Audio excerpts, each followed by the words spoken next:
Hi అండి. ఈరోజు స్థలశయ్యన పెరుమాళ్ ఆలయం గురించి తెలుసుకుందాం.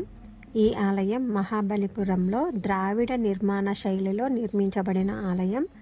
విష్ణుమూర్తి స్థలశయ్యన పెరుమాళ్గా, అతని భార్య లక్ష్మీదేవి నీలమంగై తాయారుగా పూజించబడే ఆలయం. ఈ విష్ణువుకు అంకితం చేయబడిన 108 దివ్య ఆలయాలలో ఇది ఒకటి.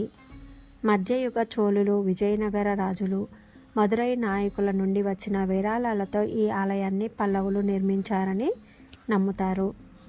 స్థలశయన పెరుమాళ్ పుండరీక మహర్షికి కనిపించాడని నమ్ముతారు. హిందూ పురాణాల ప్రకారం పుండరీక మహర్షి ఈ ప్రదేశంలో విష్ణువు కోసం తపస్సు చేయగా అతనికి దర్శనం ఇచ్చాడని, ఈ ప్రదేశంలో అతనికి దర్శనం ఇచ్చాడు కాబట్టి అతన్ని స్థలశయన పెరుమాళ్ అని పిలుస్తారని కథనం. మరొక పురాణం ప్రకారం అగస్త్య మహర్షి ఈ ఆలయాన్ని సందర్శించాడని నమ్ముతారు.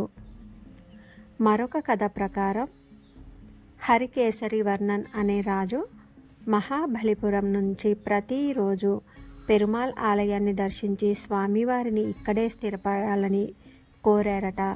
అతని భక్తికి సంతోషించిన విష్ణువు మహాబలిపురంలో స్థలశయన పెరుమాళ్గా ఉండిపోయారని ఇక్కడి స్థల పురాణం.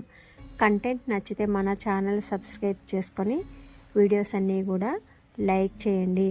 ఓం నమో నారాయణాయ.